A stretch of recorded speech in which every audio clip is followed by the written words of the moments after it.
serta sahabat-sahabat yang sudah hadir pada kegiatan kita siang hari ini. Salam sehat untuk kita semua. Alhamdulillah, puji syukur, marilah kita panjatkan kehadirat Allah Subhanahu wa Ta'ala yang telah melimpahkan rahmat dan karunia-Nya, karena kita masih diberikan kesempatan untuk bertatap muka dalam kegiatan Forum Muda Partisipasi ketiga dengan tema Memantau Dana Kampanye tahun 2024 terkait dengan sumber dana, aliran sumbangan, kepatuhan pelaporan, dan uang elektronik. Baik sahabat-sahabat, perkenalkan nama saya Nur Fauzi Abdillah atau biasa dipanggil dengan Uzi selaku moderator pada kegiatan kita siang hari ini. Salam kenal dan salam silaturahmi. Diskusi kita siang ini melanjutkan Forum Muda Partisipasi yang sebelumnya sudah dibuka secara resmi oleh pengurus besar Pergerakan Mahasiswa Islam Indonesia, dan diskusi ini juga merupakan ikhtiar bersama dari Lembaga Pemantau Pemilu, pengurus besar Pergerakan Mahasiswa Islam Indonesia, dalam rangka meningkatkan partisipasi publik dalam mengawasi pemilu tahun 2024, memberikan input dalam menentukan lokus atau tahapan pemantauan, menentukan fokus isu, dan merumuskan alat kerja pemantauan untuk menyambut pemilu tahun 2024. Baik sahabat-sahabat, saya ucapkan terima kasih kepada sahabat-sahabat yang sudah hadir, kemudian sahabat dari Lembaga Pemantau Pemilu, Pengurus Besar Pergerakan Mahasiswa Islam Indonesia, selaku penyelenggara kegiatan, dan khususnya kepada sahabat Muhammad Abdullah Syukri, selaku Ketua Umum Pengurus Besar Pergerakan Mahasiswa Islam Indonesia. Selanjutnya, sudah hadir bersama kita narasumber pada siang hari ini. Ada Ibu Anik Solihatun selaku anggota Bawaslu Jawa Tengah. Kemudian Bapak Muhammad Radini, beliau merupakan anggota Bawaslu dari Kalimantan Selatan. Kemudian Bapak Daim Bako Rahawarin selaku anggota Bawaslu Maluku, dan juga Bapak Arif Nur Alam, Direktur Eksekutif Indonesia Budget Center. Sebelum memulai kegiatan, izinkan saya menyampaikan beberapa tata tertib agar kegiatan diskusi kita berjalan kondusif. Yang pertama, pada saat narasumber memaparkan materi, host akan melakukan mute terhadap peserta, dan peserta dipersilahkan menulis pertanyaan di chat box, dan lalu lintas lebih lanjut akan diatur oleh host. Baik sahabat-sahabat, kami menghimbau untuk mengikuti kegiatan diskusi siang ini sampai dengan selesai, karena nanti akan ada sertifikat dan sahabat-sahabat dapat akses melalui akun IG atau Instagram Pemantau Pemilu Pergerakan Mahasiswa Islam Indonesia dengan cara mengirimkan DM atau direct message kepada admin. Sahabat-sahabat bisa mengirimkan nama lengkap, nanti akan kami proses untuk sertifikat kegiatan hari ini. Jadi, pastikan sahabat-sahabat mengikuti kegiatan sampai dengan selesai. Baik, acara selanjutnya yaitu sambutan dari Koordinator Nasional Pemantau Pemilu, Pengurus Besar Pergerakan Mahasiswa Islam Indonesia, Sahabat Hasnu Ibrahim, sekaligus akan memantik diskusi kita pada siang hari ini. Kepada sahabat Hasnu, saya persilakan.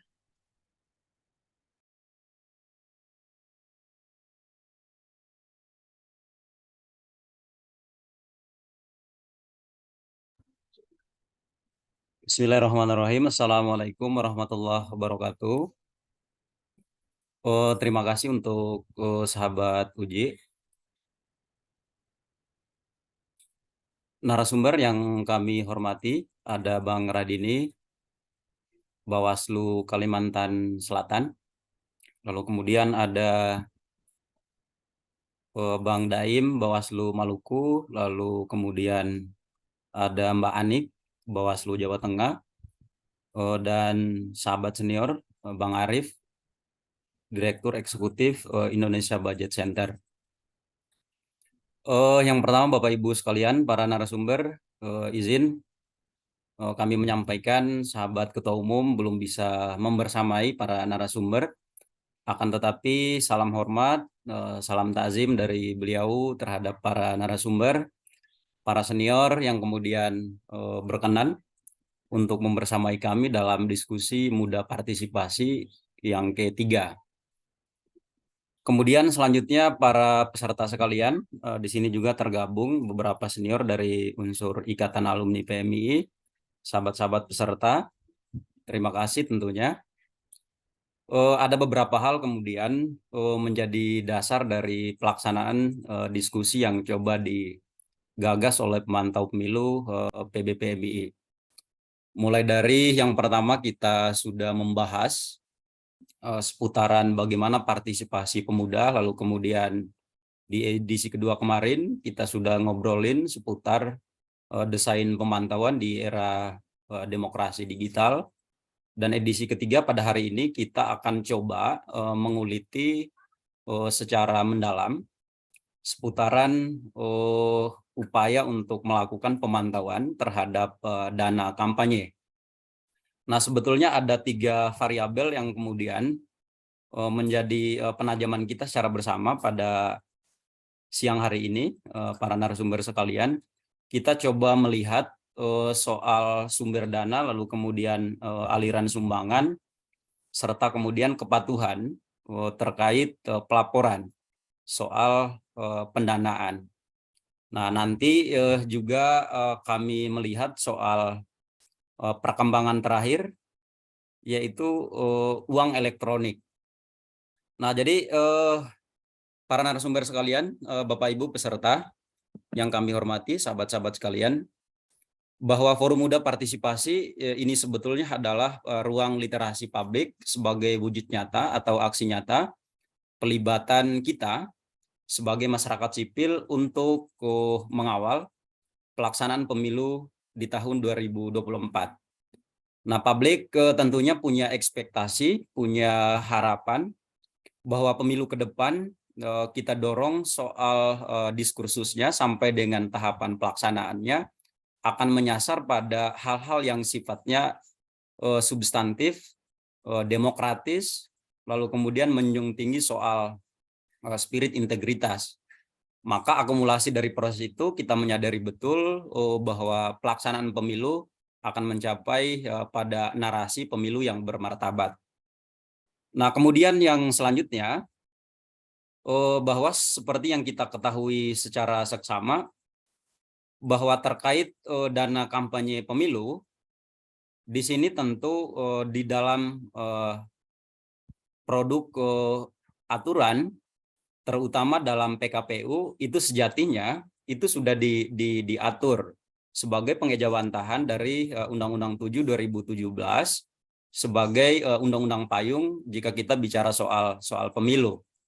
Nah, akan tetapi akhir-akhir ini misalkan kalau misalkan kita mengukur soal sumber dana dan aliran sumbangan sampai dengan tahapan sejauh mana kemudian peserta pemilu dalam hal ini partai politik yang sudah ditetapkan oleh KPU per tanggal 14 Desember 2022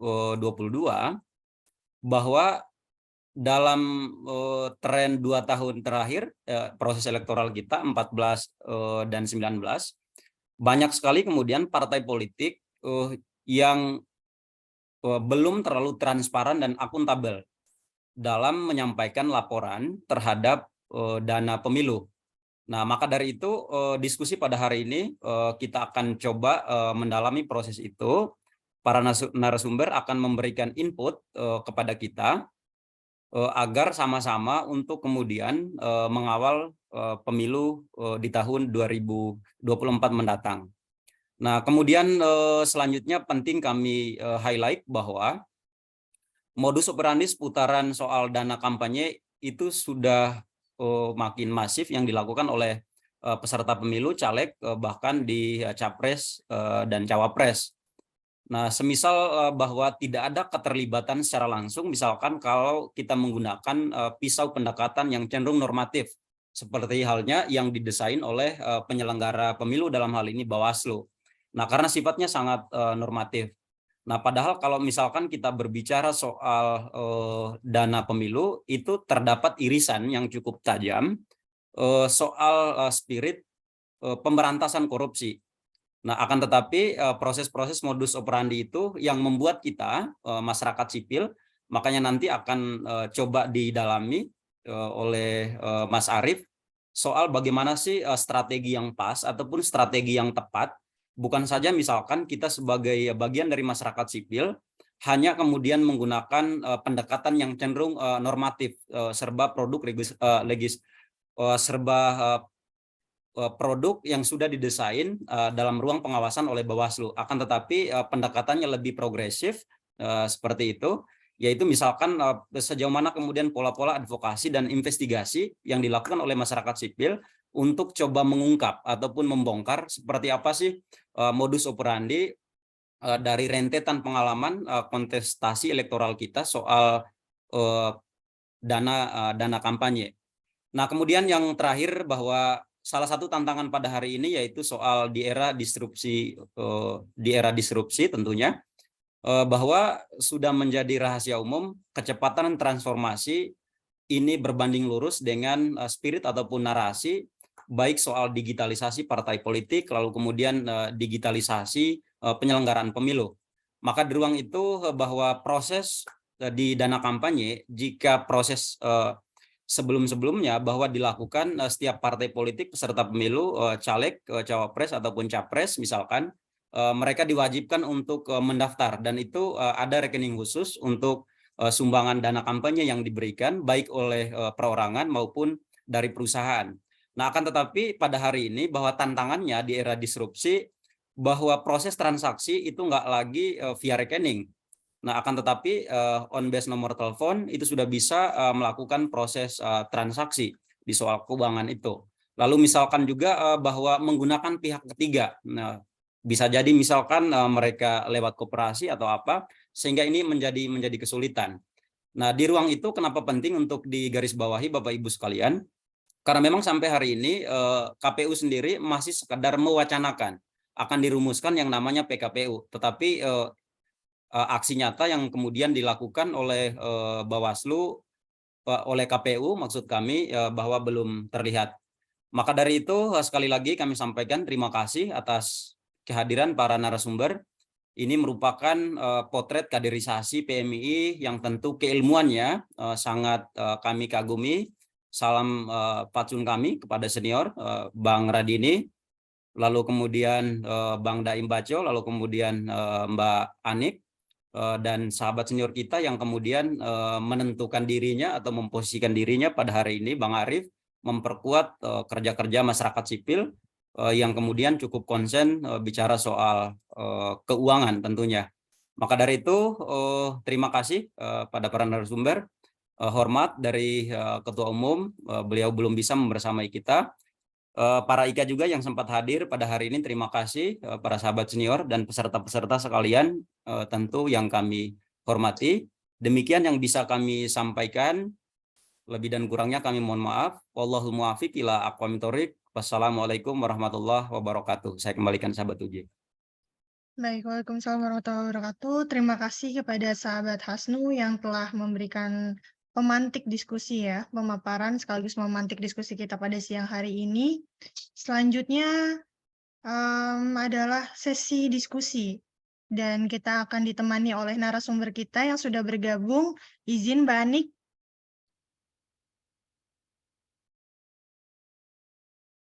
Mbak Anik, apakah masih ada di Zoom, Mbak? Ya, Mbak Uzi. Ya, baik. Selamat siang, Mbak Anik. Selamat siang. Ya, baik. Selanjutnya ada pemaparan materi dari Mbak Anik. Kepada Mbak Anik, saya persilahkan. Baik, terima kasih. Terima kasih, Mbak Uzi. Bismillahirrahmanirrahim. Assalamualaikum warahmatullahi wabarakatuh. Selamat siang, salam sejahtera untuk kita semua. Mbak Uzi, apakah suara saya bisa didengar dengan jelas? Iya, sudah terdengar Mbak Anik. Oh, baik, terima kasih. Baik, salam sejahtera untuk seluruh sahabat-sahabatku sekalian ya. Pertama-tama tentu saja yang kita hormati seluruh jajaran pengurus dan fungsionaris PB PMII seluruh Indonesia yang hari ini saya lihat sudah bergabung. Ini ada Mas Hasnu ya, yang sudah memberikan pengantar. Mantap sekali, cocok ini. saya harus apresiasi teman-teman PB PMII melalui jejaring pemantaunya yang kemudian memang saya ikuti dengan baik. Saya concern mengikuti edisi Forum Muda Partisipasi ya, yang kali ini sampai pada edisi yang ketiga ini. Sejauh yang saya catat itu nggak banyak memang teman-teman pemantau yang concern memilih mengikuti seluruh isu, terutama isu-isu krusial soal tahapan pemilu. Saya harus mengapresiasinya. Terima kasih. Dan tentu saja yang sangat saya hormati, sahabat-sahabat saya yang sama-sama menjadi narasumber, Mas Arief Nur Alam, Pak Dir dari Indonesia Budget Center ya, sehat selalu Mas Arief. Kalau sudah bergabung dan mendengar saya, kemudian ada Mas Daim dan ada Mas Radini. Nih, kalau di flyer ini, saya sebenarnya posisi flyernya di tengah-tengah Mbak Uzi. Tapi karena mungkin saya narasumber yang bergabung lebih awal, jadi Mbak Uzi ini memberi penghargaan dengan memberi space di awal gitu ya. Baik, Mbak Uzi selaku pembawa acara dan moderator ya tentu saja, serta seluruh sahabat-sahabatku yang bergabung di dalam forum yang sangat keren, forum yang sangat baik ini ya, sehat selalu untuk kita semua. Judulnya keren, momentumnya pas, karena sebentar lagi pasca urusan soal tahapan pencalonan ini selesai dan DJT segera ditetapkan, pendaftaran presiden, bakal calon presiden, bakal pasangan calon presiden, wakil presiden, dan DPD rampung, kampanye akan segera kita mulai. Nah, dana kampanye itu dia mengiringi di sana. Nih, maka saya betul-betul apresiat ini soal tema yang yang telah dipilih oleh teman-teman sekaligus event yang digelar ya. Sehat selalu Ibu dan Bapak seluruhnya, para peserta Zoom dari seluruh wilayah negara Kesatuan Republik Indonesia. Baik, menarik sekali apa yang telah dihantarkan oleh Mas Hasnu. Ada 4 poin pokok yang kira-kira langsung fokus ya, terkait dengan kalau kita ini akan membincangkan soal dana kampanye. Di sana ada sumber dana, kemudian ada aliran sumbangan, kepatuhan pelaporan, dan yang paling mutakhir ini, modern, mungkin akan lebih marak di konteks pemilu 2024 adalah uang elektronik. Sahabat-sahabatku sekalian, pertama akan saya hantarkan dengan bahwa terkait dengan dana kampanye ini, secara kerawanan, indeks kerawanan Bawaslu yang sudah disusun untuk pemilu 2024 ini kan ada 4 dimensi ya, dimensi kontestasi, penyelenggaraan, partisipasi publik, dan sosial politik. Nah, dana kampanye itu dia masuk dimensi penyelenggaraan pemilu. Sebetulnya untuk konteks pemilu 2024 itu dimensi penyelenggaraan pemilu, terutama subindikator dana kampanye itu kita turun dari sisi kerawanan. Karena kalau dulu di pemilu 2019 itu sempat ada 21 provinsi yang dia rawan tinggi, salah satu faktor penyumbangnya adalah soal kampanye dan dana kampanye, maka di pemilu 2024 ini kemudian menyusut menjadi 18 provinsi yang dia kerawanan tinggi dari kegiatan kampanye dan dana kampanye itu ikut menyumbang di sana. Tetapi turunnya tren kerawanan dari cara pandang IKP ini tidak lantas kemudian membuat kita tidak waspada, gitu ya. Jadi saya kira forum untuk membincangkan hari ini masih sangat pas, masih sangat strategis, karena kalau dari cara pandang Bawaslu kita konteksnya adalah mengupayakan pencegahan sebaik-baiknya. Saya mulai dari yang pertama, sahabat-sahabatku sekalian.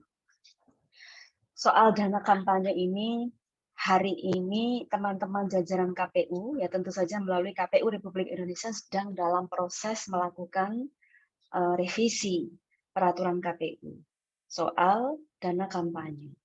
Ya, kalau sama-sama kita mengikuti, ada setidak-tidaknya 9 isu ya yang akan dijadikan sebagai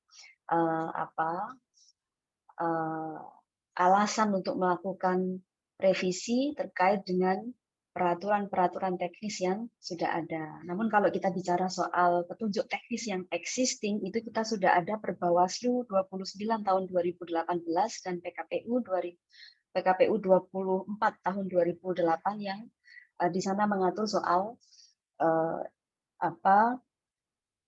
laporan dana kampanye. Nah, soal isu-isu yang menjadi pokok agenda revisi dari teman-teman KPU yang nantinya akan menjadi concern pengawasan Bawaslu itu salah satunya memang soal diketatkannya soal uang elektronik.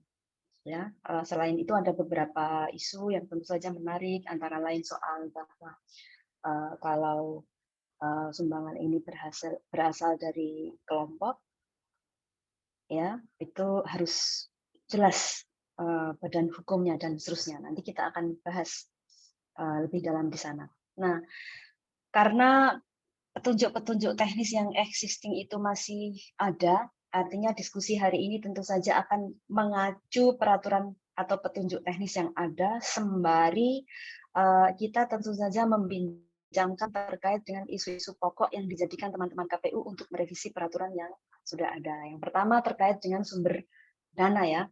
Jadi kita sama-sama tahu di Undang-Undang 7 yang sebagaimana tadi sudah dihantarkan oleh Mas Hasnu ya, tepatnya itu mulai di antara pasal 325 hingga pasal 339 itu semuanya mengatur soal dana kampanye, sumber dananya, alirannya, bagaimana mekanisme pelaporannya dan sebagainya, termasuk sanksi kalau konteks Bawaslu dalam melaksanakan tugas dan fungsinya.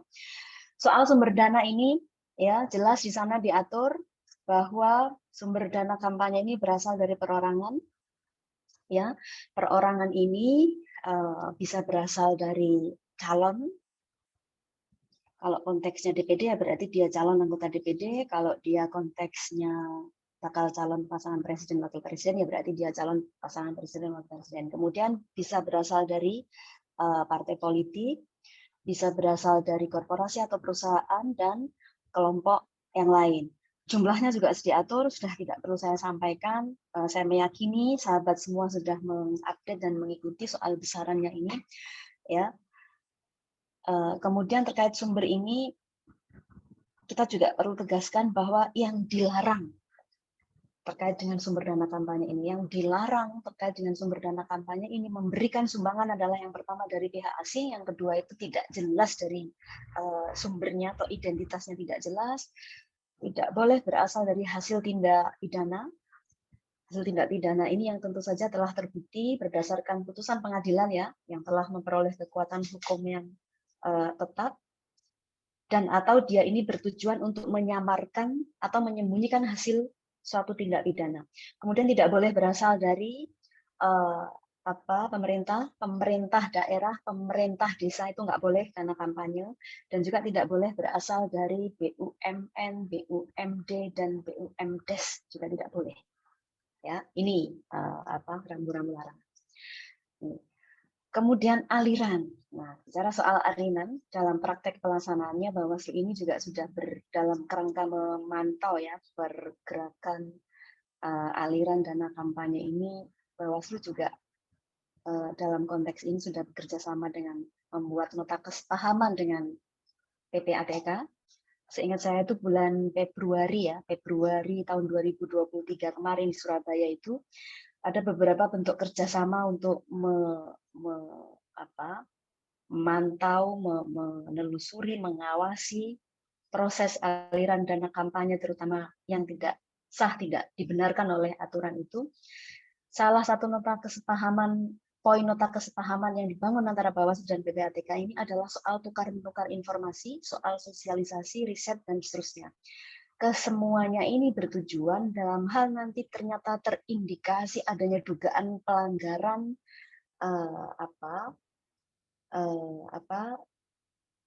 aliran dana kampanye ini, Bawaslu bisa langsung serahkan kepada teman-teman di PPATK. Tentu saja ini Bawaslu RI konteksnya dan PPATK pusat agar supaya bisa ditelusuri dan nanti akan segera kita simpulkan bagaimana kategori pelanggaran yang terjadi dalam konteks aliran dana kampanye. Kemudian yang ketiga, soal kepatuhan pelaporan. ini juga saya memilih memahami bahwa teman-teman, sahabat-sahabat semua yang sudah mengikuti Zoom ini sudah saling mengetahui bahwa sekurang-kurangnya itu ada 3 jenis laporan ya. Kalau dulu di pelaturan yang eksis itu sebenarnya ada 4. Rekening khusus dana kampanye, laporan awal dana kampanye, laporan penerimaan dana kampanye, dan yang keempat laporan penerimaan dan pengeluaran dana kampanye. Tapi dalam draft PKPU dana kampanye yang sudah di RDP-kan itu satu yang sudah diusulkan dihapus oleh teman-teman KPU, yakni laporan penerimaan dana kampanye. Karena memang di Undang-Undang 325 sampai 339 itu khusus soal penerimaan memang tidak diatur ya. Yang saya dengar soal teman-teman KPU dalam menyiapkan perangkat terbaru soal dana kampanye ini memang akan fokus menggunakan sistem teknologi informasi, yakni melalui aplikasi Sidagam, ya, sistem informasi dana kampanye, yang di sana kemudian mekanisme pelaporannya itu disederhanakan. Bawaslu sih berharap penyederhanaan itu tidak akan mengurangi sisi substansi, ya, tetapi mempermudah konsep pelaporannya sekaligus tetap membuka ruang, membuka akses seluas-luasnya bagi publik, bagi pemantau untuk bisa sama-sama mengawal. Jadi partisipasi publik ini harus diberi ruang di sini. Jadi menurut saya nggak pas kalau kemudian revisinya itu lantas tidak membuka ruang akses, terutama kepada masyarakat, kepada pemantau pemilu, kepada publik, dan tentu saja kepada Bawaslu selaku pengawas pemilu ya. Soal bagaimana pelaporannya dan seterusnya itu kita sudah mengikuti dengan baik. Kalau RKDK itu disampaikan sejak mereka mendaftar, pembukuannya dimulai 3 hari setelah ditetapkan sebagai peserta pemilu sampai nanti 7 hari sebelum LPPDK disampaikan. Kemudian kalau LPPDK itu keseluruhannya, pileg, pilpres, dan seterusnya itu harus disampaikan 15 hari sebelum LPPDK. Nah, yang terakhir ini soal e-money atau uang elektronik. Saya juga sudah sempat mengikuti, bukan sempat, saya membaca dan mencermati dengan baik draft PKPU yang kemarin disepakati di RDP itu. Memang di sana disebutkan dengan terang benderang bahwa transaksi atau dana kampanye yang menggunakan uang elektronik itu tetap harus masuk dan dilaporkan ke dalam rekening khusus dana kampanye. Bagaimana caranya? Sekilas saya lihat dan saya cek desainnya itu adalah kalau dia mau refill atau mau isi ulang uang elektronik itu, maka itu harus dimasukkan ke dalam RKDK. Nah, ini saya kira ini kalau sudah diatur secara spesifik nanti Bawaslu tinggal mengawasi ya implementasinya apa yang sudah disusun oleh teman-teman KPU.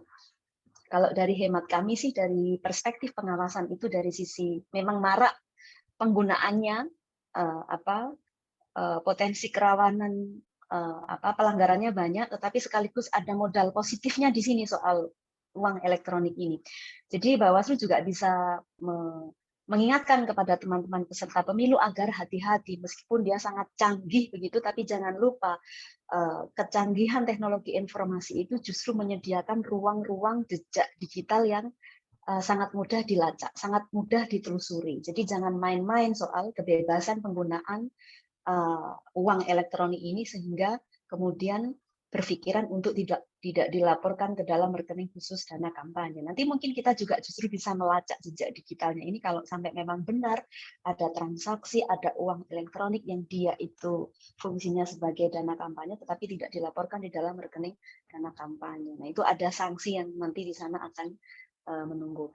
Nah, yang terakhir Mbak Uzi, dari semua petunjuk teknis yang disiapkan oleh teman-teman KPU, kemudian posisi Bawaslu beserta seluruh yurisdiksi dan tugas wewenang untuk melakukan pengawasan dana kampanye, berdasarkan catatan pengawasan pada pemilu 2019 ini memang dari 4 poin ya, sumber dana, aliran, kepatuhan, dan uang elektronik. Yang waktu itu uang elektronik belum begitu besar kecenderungannya, tren kecenderungannya belum akan sebesar di pemilu 2024 nanti ini. Bawaslu memang sudah melakukan dengan maksimal seluruh tugas, fungsi, dan kewenangan sesuai dengan yurisdiksinya. Tapi memang ada hal-hal yang tidak semuanya bisa kita jangkau secara kelembagaan menurut fungsi, tugas, dan wewenang kami. Contoh, soal kepatuhan pelaporan ya.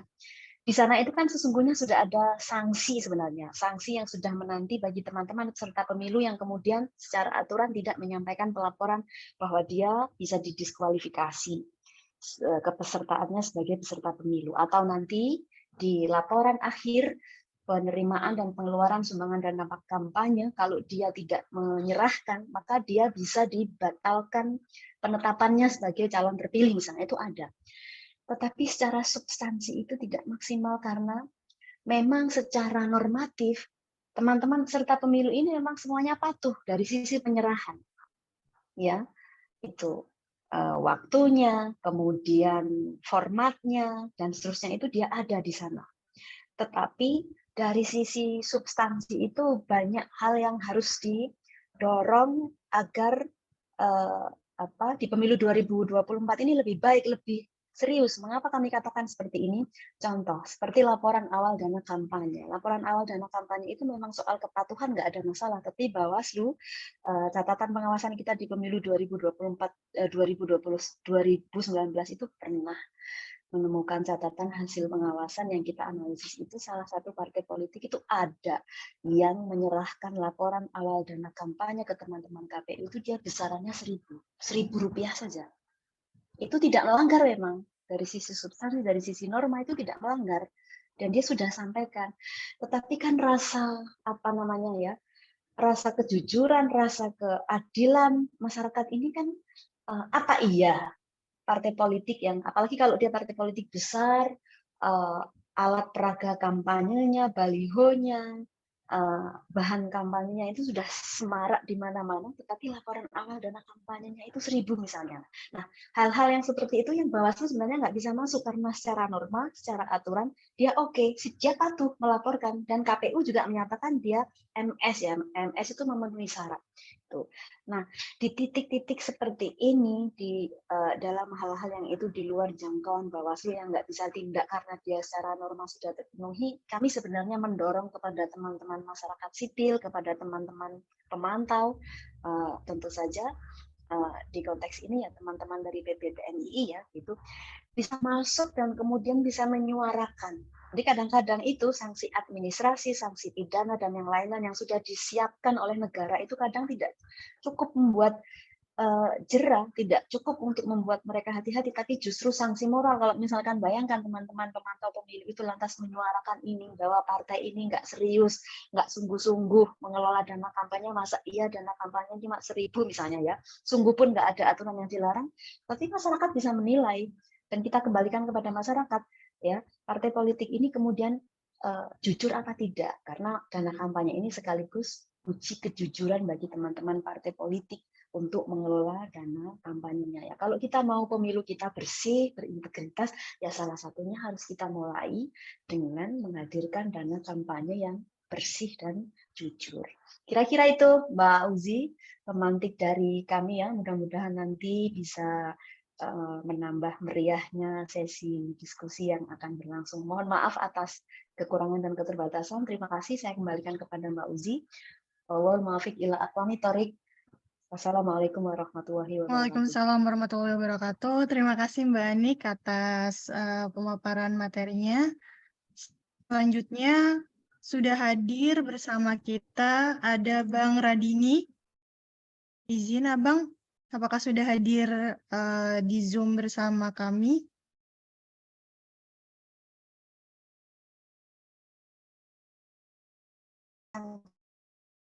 Bang Radini?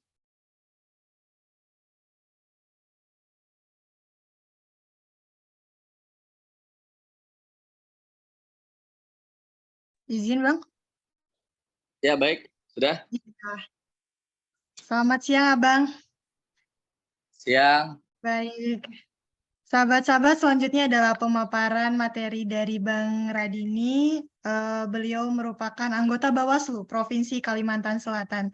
Izin Bang, kepada Bang Radini, saya persilakan. Baik. Assalamualaikum warahmatullahi wabarakatuh. Selamat sore dan salam sejahtera untuk kita semua. Yang saya hormati para narasumber yang berhadir pada kegiatan hari ini. Kemudian saya hormati kawan-kawan dari pengurus besar Pergerakan Mahasiswa Islam Indonesia yang rutin menggelar kegiatan pada hari ini. Salam dan salam saya tercurah kepada Junjungan kita Nabi Muhammad SAW. Semoga kemudian kegiatan kita hari ini memiliki makna dalam konteks supaya kita membangun kaderisasi dan penggerak dalam konteks mengisi kemerdekaan dan demokrasi. Baik, memang menarik ketika saya melihat kawan-kawan hari ini yang kemudian menggelar diskusi. Saya jadi teringat waktu saya jadi PBPMI, sedikitnya flashback ya, sedikitnya PBPMI dulu ada juga Pormakar karena Pormakar itu dulu ketuanya Pak Munandar Nugara Saputra. Beliau ketua kaderisasi yang sekarang juga menjabat jadi ketua Bawaslu Provinsi DKI Jakarta. Beliau rutin dan hari ini alhamdulillah diskusi-diskusi ini kemudian diteruskan terus karena biar bagaimanapun salah satu fungsi dan gerakan mahasiswa itu salah satunya adalah dengan rutinnya diskusi dan berwacana salah satunya. Selain kemudian gerakan aktif di jalan dan lain sebagainya maupun advokasi yang kemudian membantu banyak pihak atau ke dalam konteks masyarakat secara luas, tapi prinsipnya bahwa kegiatan-kegiatan hari ini sangat luar biasa dan saya sangat mengapresiasi sehingga kemudian bisa memberikan warna dan memberikan recharging ulang lah ya, intelektualnya. Baik, pada prinsipnya slide saya sudah ada ya.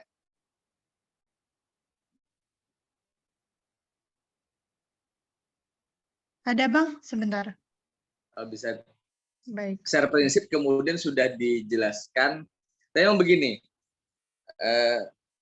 satu hal yang memang hari ini yang kemudian harus dipahami oleh kawan-kawan pengurus besar PMI yang kemudian hari ini aktif dalam dunia pemantauan, saya pikir bahwa bentuk keberhasilan Bawaslu itu salah satunya adalah hadirnya masyarakat sipil yang kuat, termasuk hal ini PMI yang kuat dalam konteks terlibat dalam pengawasan partisipatif, ya kan? Karena dulu misalnya kayak tadi pembicara kita tadi misalnya Pak Ibu Anik Soleh itu, beliau itu juga JPPR, Jampin sebagai yang berjibaku dari awal terkait dengan pemantauan. Nah, dulu memang pemantauan ini diambil alih oleh masyarakat sipil secara luas. Tapi cikal bakal Bawaslu dari panitia pengawas yang ad hoc dan sekarang menjadi lembaga yang kemudian sampai hari ini itu merupakan kontribusi dari kawan-kawan aktivis yang hari ini kemudian yang dulu terlibat dalam konteks gerakan-gerakan pemantauan. Kan yang kita lihat puluhan lah dulu menjamur lah lembaga-lembaga pemantau yang kemudian jauh berkurang ketika lembaga-lembaga donor kemudian tidak lagi melihat isu seksi demokrasi dan isu seksi pemantauan. Nah, hari ini saya sangat senang melihat kawan-kawan pergerakan, kemudian kawan-kawan PMI hari ini, sahabat-sahabat PMI hari ini, kemudian terus dengan keterbatasan, dengan semua fasilitas yang ada dan memaksimalkan, ini merupakan satu bentuk luar biasa yang saya anggap sebagai apresiasi saya sebagai senior, sebagai kemudian hari ini di Bawaslu dan sebagai masyarakat Indonesia, bahwa kegiatan-kegiatan hari ini saya harap kemudian menjalar di seluruh gerakan mahasiswa. Karena Bawaslu kemudian akan memiliki nilai ketika mampu melibatkan gerakan-gerakan sipil dan kemudian memperbanyak pengawasan partisipatif di seluruh masyarakat. Baik, hari ini kita berbicara dengan masalah tentang pengawasan dana kampanye yang tadi sudah dijelaskan oleh sahabat kita Mbak Anik. Baik, lanjut. Nah, ini merupakan dasar hukum secara umum, kemudian sahabat-sahabat bisa melihat, nanti ini bisa dikirimkan kepada sahabat-sahabat yang hadir di sini. Lanjut. Nah, ini tadi yang dijelaskan oleh Mbak Anik, sahabat kita Mbak Anik tadi, oleh narasumber sebelumnya, ini merupakan sumber dana dan besar dana kampanye untuk calon presiden dan wakil presiden. Lanjut. Nah, ini kemudian sumber dana dari ketika calon anggota DPR dan DPRD. Dari partai politik sendiri, kemudian dan sebagainya, sahabat-sahabat bisa membaca.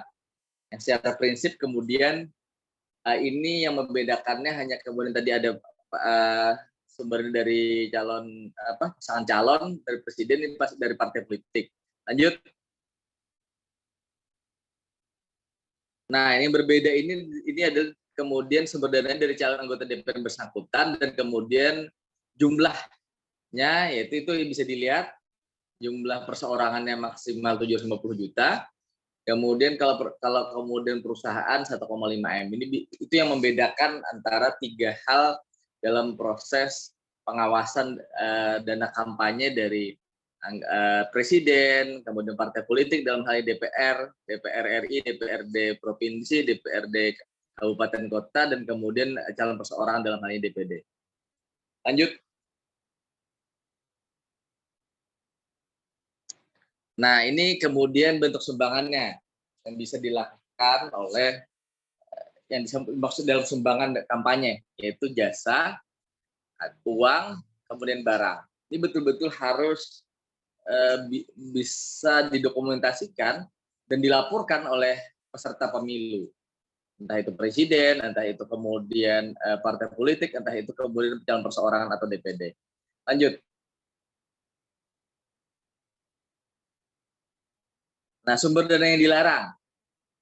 4 hal ini yang betul-betul sahabat-sahabat harus mencermatinya. Itu pihak asing, kemudian penyumbang tidak jelas identitasnya, kemudian dari perusahaan negara BUMN maupun BUMD, kemudian pemerintah desa maupun badan usaha milik desa. 4 hal ini yang kemudian sahabat-sahabat harus melihat bahwa ketika 4 larangan ini betul-betul di luar kepala bagi sahabat-sahabat ketika ikut terlibat dalam pemantauan dana kampanye. Lanjut.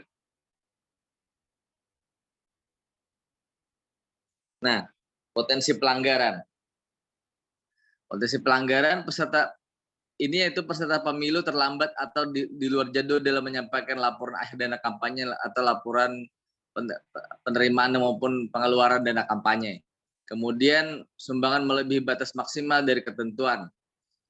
Adanya sumber dana dari pendanaan dilarang, kemudian laporan dana kampanye tidak benar, tidak sesuai. Jadi potensi pelanggaran ini merupakan hal yang kemudian bisa kita cermati sebagai lembaga pemantau. Sehingga adik-adik bisa membangun instrumen pemantauan berdasarkan dari potensi pelanggaran yang kemudian kita petakan. Lanjut.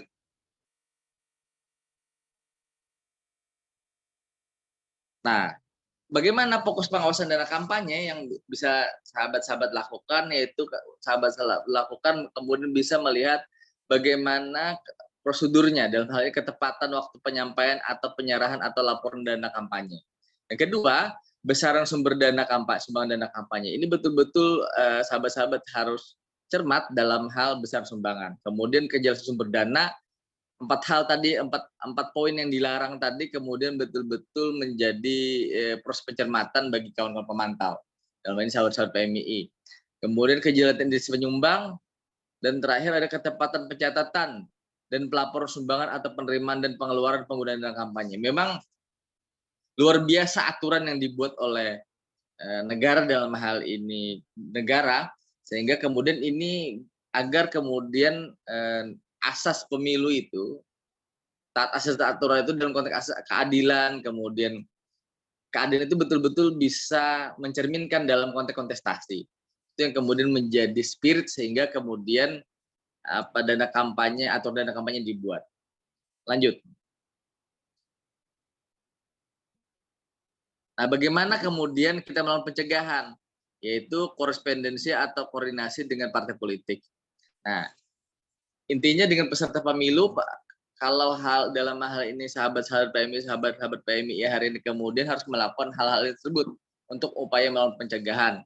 Kemudian korespondensi atau koordinasi dengan KPU, akuntan publik dan stakeholder terkait. Ini langkah-langkah yang kemudian sahabat-sahabat bisa lakukan. Kemudian dalam konteks pengawasan, sahabat-sahabat bisa melakukan pengawasan melekat pada saat proses penyerahan LLDK atau LPPDK. Kemudian melakukan audit terhadap penerimaan dan pengeluaran dana kampanye. Ini memang di luar itu, tapi kemudian sahabat-sahabat bisa melakukan dalam konteks kinerja, baik itu kemudian dalam KPU maupun Bawaslu itu sendiri terkait dengan upaya pengawasan, sehingga penguatan dalam hal ini kemudian sahabat-sahabat PMI itu sangat penting sehingga bisa terlibat dalam pengawasan. Lanjut. Nah, ini jenis sanksi. Bagaimana kalau kemudian tidak menyampaikan laporan akhir dana kampanye? Bagaimana kemudian kalau tidak menyampaikan LPPDK-nya itu, penerimaan pengeluaran dana kampanyenya, kemudian ya apa sanksinya, yaitu pembatalan partai politik. Ibu mungkin ini sahabat-sahabat sudah paham, tapi ini hanya sekelumit yang kemudian bisa sahabat-sahabat saksikan betapa konsekuensi dari ketika kemudian dana kampanye tidak diindahkan oleh peserta pemilu. Lanjut. Nah, ini kemudian sanksi pidananya. Nah, bagi yang lanjut. Oke, terima kasih. Nah, sahabat-sahabat sekalian, sekilas bagaimana kemudian yang kemudian kita lihat tadi secara sederhana, artinya fungsi keterlibatan sahabat-sahabat. Saya ingat dulu, setahu saya dulu ada lembaga pemantau yang fokus melihat, memantau dana kampanye. Jadi mereka itu ada yang rajin, misalnya dana kampanye yang dilaporkan oleh partai politik ini, saya ingat di Kalsel, saya lupa nama lembaga pemantauannya itu apa. Saat itu misalnya sumbangan terhitung di dana kampanye 5 miliar misalnya. Jadi ada yang rajin kemudian mencatati jumlah spanduk yang bertebaran, jumlah baliho yang bertebaran, kemudian iklan kampanye yang dilakukan, iklan kampanye yang kemudian bisa dilihat melalui media cetak maupun media elektronik, mereka jumlah sehingga kemudian misalnya ketika ada kemungkinan bahwa di luar dari lebih besar dari perhitungan mereka lebih besar dari dana kampanye yang dilaporkan, maka kemudian itu bisa mereka jadikan informasi awal dalam konteks kemudian untuk menegakkan peraturan terkait dengan dana kampanye. Makanya tadi instrumen pengawasan partisipatif itu penting dilakukan, karena biar bagaimanapun kemudian yang betul-betul bisa melihat berapa peserta pemilu mengeluarkan uang, kalau nggak publik siapa? Ya, seperti itu. Sehingga kemudian keterlibatan masyarakat sipil dalam hal ini PMI juga kemudian betul-betul melihat betul tidak penggunaan dana kampanye sekian miliar misalnya, jangan-jangan lebih misalnya.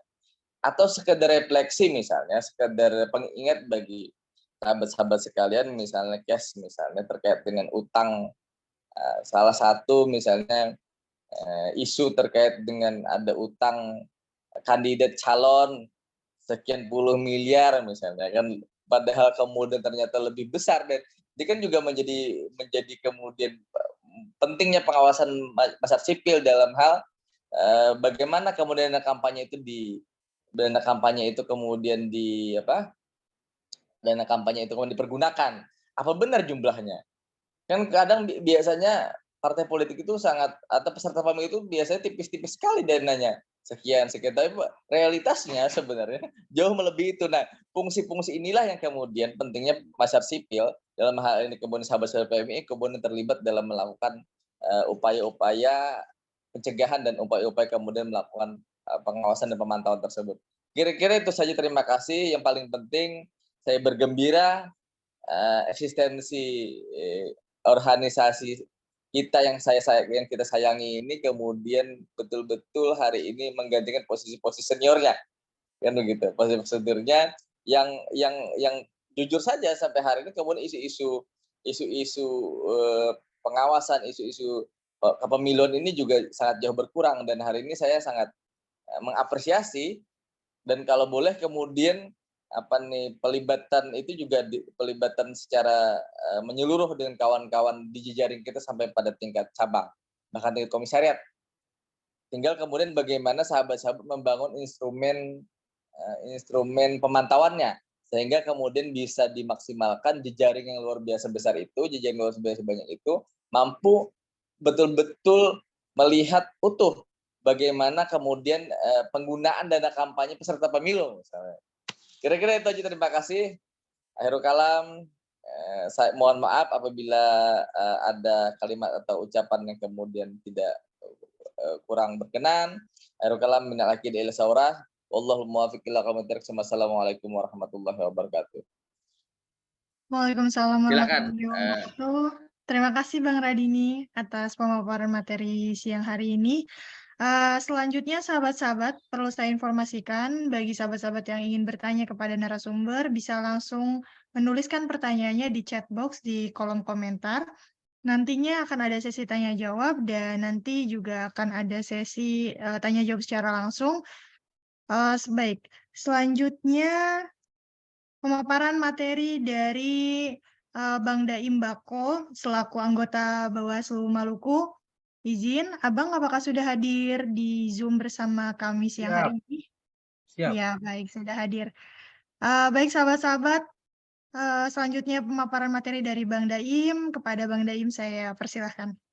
Terima kasih, sahabat moderator. Assalamualaikum warahmatullahi wabarakatuh. Yang saya hormati, ada 2 anggota Bawaslu, sahabat Anik dari Jawa Tengah dan sahabat Rain dari Kalsel. Kemudian senior sahabat Samsudin Alam yang juga hadir. Terima kasih, menjadi suatu kebanggaan hari ini bisa berkumpul dengan sahabat-sahabat sekalian walaupun lewat Zoom, dan sangat bangga bisa diundang sebagai pemateri, dan yang ini merupakan bagian daripada salah satu langkah maju sahabat-sahabat bagaimana bisa mewujudkan menjaga demokrasi yang berkualitas. Saya kira sudah banyak hal disampaikan oleh kedua narasumber tadi. Nah, memang kalau kita bicara soal dana kampanye, ini menjadi satu dalam konteks pemilu, salah satu tahapan yang sangat krusial. Setelah berbagai tahap mulai daftar pemilih tetap yang sudah ditetapkan kemarin, nah pada tanggal 2 kemarin, tapi hari ini bagian daripada dana kampanye, setelah itu ada tahapan dana kampanye, ini menjadi tahapan-tahapan yang sangat krusial dalam konteks pemilu. Sahabat-sahabat sekalian, mungkin saya hanya menyampaikan dari aspek proseduralnya, bahwa kerangka paparan saya itu hanya menyampaikan bagaimana konsep pelaporan dana kampanye oleh peserta pemilu. Nah, kemudian yang kedua adalah pengawasan kecurangan atas kepatuhan dana kampanye. Materi saya sudah di-share dan bisa dilihat. Menjadi dasar adalah problematika dana kampanye pemilihan umum serentak 2004. Saya kira menjadi dasar kita diatur dalam Undang-Undang Nomor 7 tahun 2017 tentang pemilihan umum, Badan Pengawas Pemilihan Umum Republik Indonesia, Nomor 29 tahun 2018 tentang pengawasan dana kampanye. Polemik penghapusan dana kampanye dalam pelaporan dana kampanye pemilu 2004. Ini jadi aspek prosedural, saya kira sudah disampaikan, tapi bagaimana aspek pengawasannya? Memang publik berhak tahu tentang dana kampanye. Lanjut. Ya. Ada 3 hal yang menjadi dalam proses dana kampanye. Yang pertama, laporan dana kampanye, awal dana kampanye atau LDK. Dalam laporan LDK ini berisi laporan penerimaan dan pengeluaran dana peserta pemilu sebelum masa kampanye. Nah, kemudian yang berikut adalah laporan dan sumbangan dana kampanye. Ini sumbangan yang diberikan oleh pihak ketiga kepada peserta pemilu sehingga sebelum pemilihan dilaksanakan. Ini menjadi titik krusial dikarenakan peserta pemilu akan banyak pengeluaran atau jor-joran lah saat kampanye dan sebelum berlangsung. Nah, ini yang menjadi harus dilakukan untuk publik juga harus berhak tahu. Yang ketiga adalah laporan penerimaan dan pengeluaran dana kampanye. Dan ini dilakukan rincian dan penerimaan dan pengeluaran dana kampanye setelah peserta pemilu setelah selesai pemilihan. Lanjut. Ya. Nah, yang berikut adalah penguasaan laporan dana kampanye. Publik harus tahu, memastikan kepatuhan pelaporannya. Ini penting bagaimana peserta pemilu harus memastikan kepatuhan pelaporan. Kemudian memastikan ketepatan waktu pelaporan. Dan yang berikut adalah memeriksa kelengkapan laporan. Nah, memeriksa kesesuaian pengeluaran dengan laporan. Nah, ini yang penting. Kemudian memeriksa identitas pemberi sumbangan. Ini harus penting supaya siklus dana itu kita publik harus tahu. Sumbangan dari siapa dan apakah uang itu halal atau tidak. Nah, itu publik harus mengetahui. Karena memang kita harus wajib menjaga karena kualitas demokrasi ini bukan saya tanggung jawab kita, tapi tanggung jawab penyelenggara pemilu, tetapi merupakan tanggung jawab semua. Dan memeriksa bukti laporan penerimaan dan pengeluaran dana kampanye, memeriksa bukti laporan penerimaan dan pengeluaran dana kampanye. Lanjut. Ya, lanjut. Nah. Kemudian memastikan kepatuhan pelaporan. Ini terkait dengan memeriksa kelebihan sumbangan dan memeriksa kelengkapan laporan. Nah, ini penting bahwa siklus aliran dana itu sangat penting untuk publik mengetahui. Dan akses publik terhadap pelaporan itu sangat kita harus mendorong itu. Kalau kita bicara dari aspek pengawasan sehingga semuanya dia transparansi. Memastikan ketepatan pelaporan tepat waktu adalah bagaimana memeriksa kesesuaian pengeluaran dengan laporan, memeriksa identitas pemberi sumbangan, mencatat dalam kelebihan sumbangan dan sumbangan yang tidak sah. Memastikan penerimaan dana kampanye tidak berasal dari sumber yang dilarang. Nah, ini menjadi penting, memeriksa kesesuaian sumbangan dengan jumlah nominal batasan dana kampanye. Karena memang sudah diatur sangat jelas dalam PKPU juga diatur jika sumbangan dari orang berapa, dari perusahaan berapa itu sudah diatur. Sehingga publik juga harus tahu batasan-batasan sumbangan itu penting untuk kita ketahui. Lanjut. Nah, ya. Iya. Jadi Bapak Ibu sekalian, saya kira sahabat-sahabat sekalian, banyak hal yang sudah disampaikan oleh kedua narasumber tadi, dan saya hanya menekankan bahwa terhadap dana kampanye ini menjadi isu krusial, menjadi salah satu tahapan yang harus perhatikan dari partisipasi publik untuk mengetahui. Akses publik harus mengetahui besar dana kampanyenya, dari mana sumbangannya. Ini harus diketahui dan harus publik mengetahui itu. Supaya ini transparansi dan tidak ada sumbangan yang dari hal-hal dilarang oleh undang-undang dan peraturan. Saya kira itu, sahabat-sahabat sekalian, kita akan diskusi jika ada pertanyaan. Terima kasih, saya kembalikan.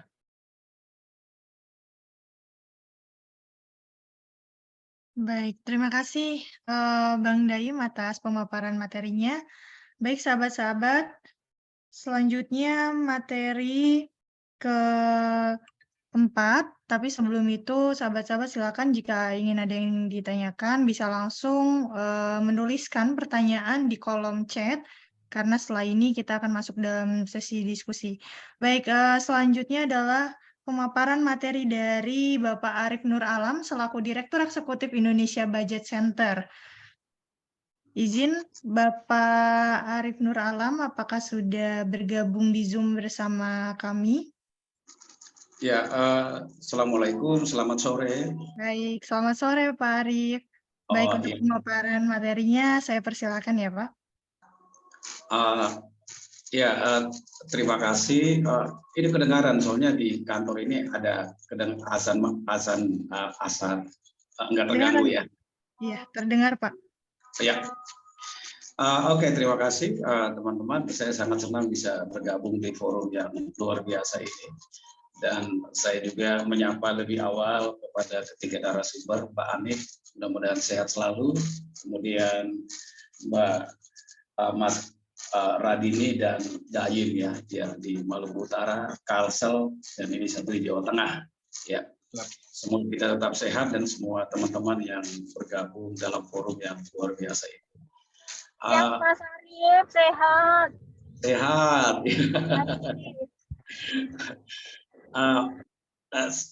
Mungkin presentasi saya ditampilkan hanya 3-4 slide, hanya sedikit ingin membantu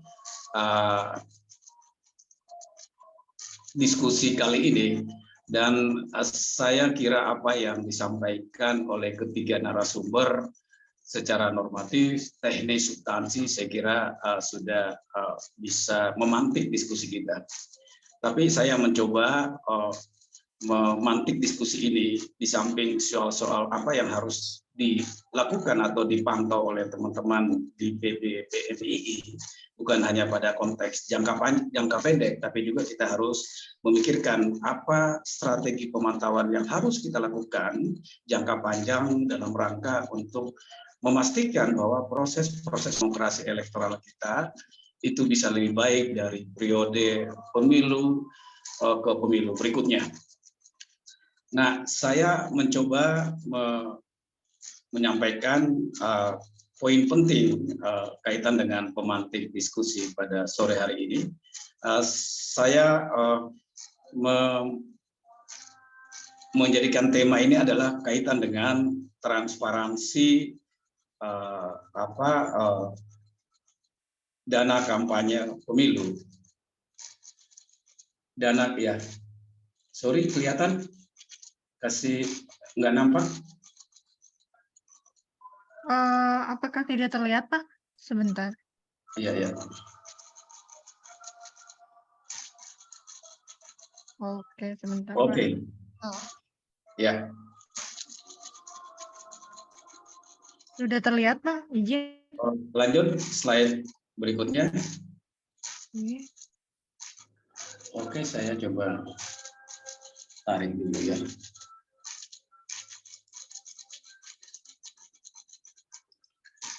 Ya, saya mencoba pada isu-isu krusial dana kampanye ya. Kalau tadi dijelaskan apa saja yang perlu kemudian secara normatif yang menjadi isu di PKPU, baik yang telah disampaikan oleh Mbak Anik tadi bahwa ada proses yang sementara berlangsung di KPU dalam hal revisi bagaimana memastikan tahapan-tahapan laporan baik yang sifatnya LADK, RKDK, dan kemudian LPSDK dan yang lainnya itu bisa betul-betul memastikan bahwa dana kampanye kita tidak menimbulkan ya maraknya dana kampanye yang ilegal atau dana kampanye gelap. Nah, juga telah disinggung tadi oleh Mas Dayim bahwa apa keuntungan kemudian ketika ada degradasi terkait dengan upaya mendorong integritas pemilu kita kaitan dengan dana kampanye, kaitan dengan LPSDK juga itu menjadi isu krusial pada level bagaimana bangunan sistem laporan dana kampanye itu bisa betul-betul terlacak dan bisa ditelusuri, bahkan upaya mendorong transparansi dan akuntabilitas dari peserta pemilu. Nah, saya akan mengajak teman-teman ke isu krusial dana kampanye 2024. Kita tahu bahwa temuan PPATK ada indikasi aliran dana, ya, atau disinyalir beraroma pada TPPU, tindak pidana pencucian uang, dari aktivitas ilegal di sektor kehutanan, pertambangan, perikanan, dan proses kontestasi pemilu, termasuk kepala daerah. Dalam ini disampaikan pada rapat kerja Komisi 2 pada 14 bulan 2 yang juga telah dilaporkan kepada KPU dan Bawaslu. Aliran dana dari GFS atau Grants Finance Crime atau disebut dengan kejahatan lingkungan hingga mencapai 1 triliun atau di satu kasus mengalir ke anggota partai politik dan ini dicurigai bakal digunakan dalam pemilu serentak dan itu tertracking selama 3 tahun belakangan ini. Kita lihat isu krusial dana kampanye 2024 juga pada isu temuan Barreskrim Polri, di mana ada indikasi aliran uang dari jaringan peredaran narkoba untuk pendanaan pemilu 2024 itu tersampaikan dalam rapat kerja nasional Bareskrim Polri pada Kamis 25 bulan Mei tahun 2023. Nah, ini juga terbukti, terkonfirmasi menurut Bareskrim Polri bahwa hasil penangkapan anggota legislatif di beberapa daerah diduga ada dana dari peredaran gelap narkotika untuk kontestasi elektoral 2024. Temuan-temuan krusial ini juga ditambah dengan tadi setelah disinggung oleh Mbak Ane bahwa ada proses-proses perbaikan yang instrumen yang dibuat oleh Bawaslu sebelum ditetapkan menjadi bentuk PKPU adalah ada modus dana kampanye gelap. Apa itu? Adalah memanfaatkan dompet digital seperti Gojek, OVO, GoPay atau dana yang sifatnya elektronik yang potensial itu digunakan dana kampanye terselubung atau mungkin juga digunakan untuk politik uang, baik yang sifatnya prabayar maupun pasca bayar. Nah, sebelum saya jauh ke sana, bahwa sebenarnya dana kampanye, isu krusial dana kampanye ini tidak hanya terkait dengan berbicara tentang politik uang, tapi secara global ini berkaitan dengan korupsi pemilu. Nah, kalau kita kaitkan dengan korupsi pemilu, ada 5 dimensi kalau kita melihat korupsi pemilu pada konteks teknis rejim pemilu disebut dengan politik uang. Apa saja itu? Dimensi pertama adalah berbicara tentang kandidasi buying. Di sana ada mahar politik, ya. Kemudian kedua, di sana ada dana kampanye, di sana ada dana operasional, ada sumbangan-sumbangan yang lain yang kemudian secara teknis diatur melalui sistem instrumen LADK, RKDK dan yang lainnya. Dan yang kedua, dimensinya adalah food buying, politik uang, yang juga telah disinggung tadi bahwa dana kampanye yang akan digunakan dalam konteks politik uang itu sekarang sudah sangat canggih dengan menggunakan ya organisasi perusahaan atau yang bersifat elektronik, baik dalam konteks asuransi maupun hal-hal yang lain. Sekalipun tadi sudah disinggung bahwa memang kewenangan Bawaslu dalam konteks bagaimana memastikan bahwa dana-dana kampanye yang bersumber dari hal-hal yang ilegal, misalkan dari pemerintahan desa, dari program-program kebijakan pemerintah, lalu kemudian dari dana-dana perusahaan baik perseorangan maupun kelompok, itu kemudian harus dipastikan itu tidak terselubung, itu masuk dalam mobilisasi kemenangan atau dana kampanye pada calon tertentu. Nah, isu-isu krusial dana kampanye ini menjadi tren saya kira, dan ini memastikan bahwa apakah instrumen yang dibuat oleh KPU, apakah strategi pengawasan yang dilakukan oleh Bawaslu itu menjangkau hal-hal yang substansi, ya, karena saya kira saya juga hadir dalam evaluasi Pilkada 2020, kemudian evaluasi Pemilu 2019 di Bali diundang bersama teman-teman pimpinan RI.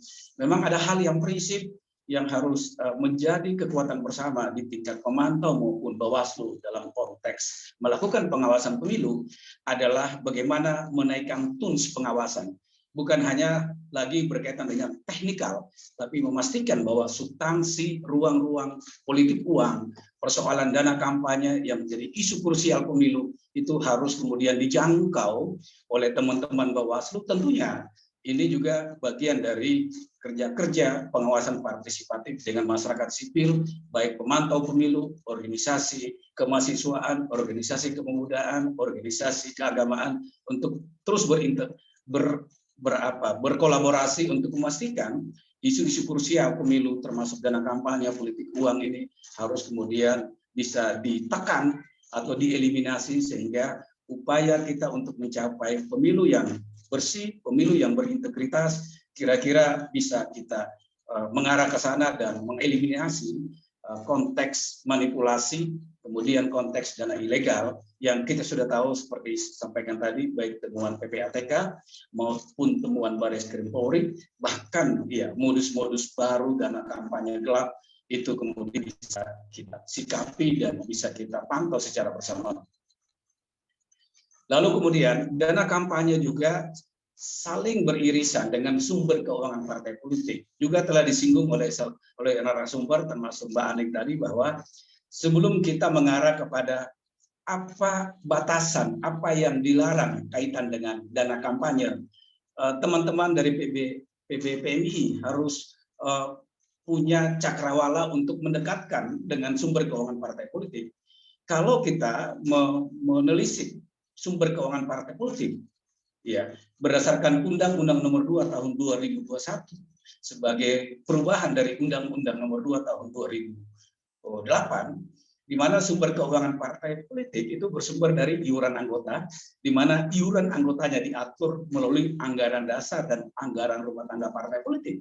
Di sini yang tidak ada batas minimal dan maksimalnya, sehingga inilah potensi akan kemudian terdistribusi baik secara terbuka maupun secara silent itu akan terlihat atau akan kita bisa mengkonfirmasi dari laporan rekening khusus dana kampanye.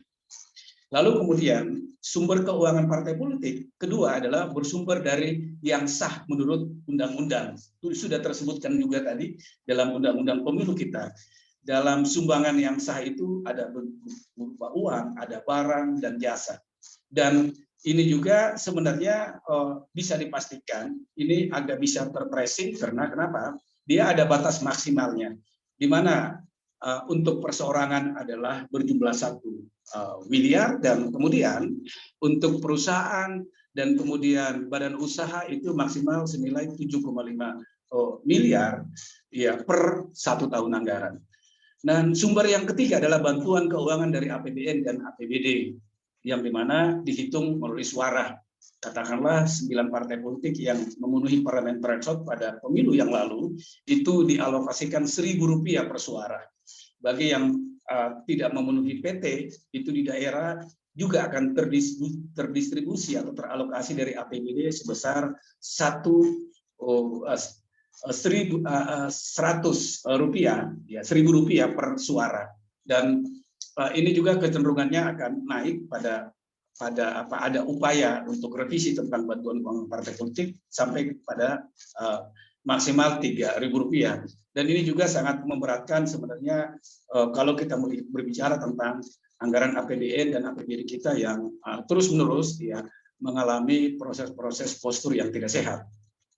Nah, sumber keuangan partai politik ini punya kaitan ketika kita berbicara dengan dana kampanye. Ketika kita kaitkan dengan isu-isu krusial, baik yang disinyalir oleh PPATK maupun yang dienduskan oleh teman-teman Barreskrim Polri, maka ini sangat berkaitan. Kenapa? Iuran anggota itu diatur melalui anggaran dasar dan anggaran rumah tangga partai politik. Tidak sedikit kementerian lembaga atau anggota DPR RI yang tersandung korupsi itu sebelumnya melakukan aktivitas partai bersumber dari dana-dana keuangan partai yang bersifat perorangan, ya, yang banyak orang mengatakan bahwa banyak di situ yang tidak tercatat dan seterusnya, sehingga ini kemudian punya irisan dengan bagaimana kita berbicara tentang dana kampanye dalam kontestasi pemilu 2024 ke depan. Nah, selanjutnya pada slide berikutnya saya ingin menyampaikan sebenarnya apa urgensi ketika kita berbicara tentang keuangan partai politik, ketika kita berbicara tentang dana kampanye pemilu 2024, masih relevan untuk kita diskusikan bagaimana uang mempengaruhi politik.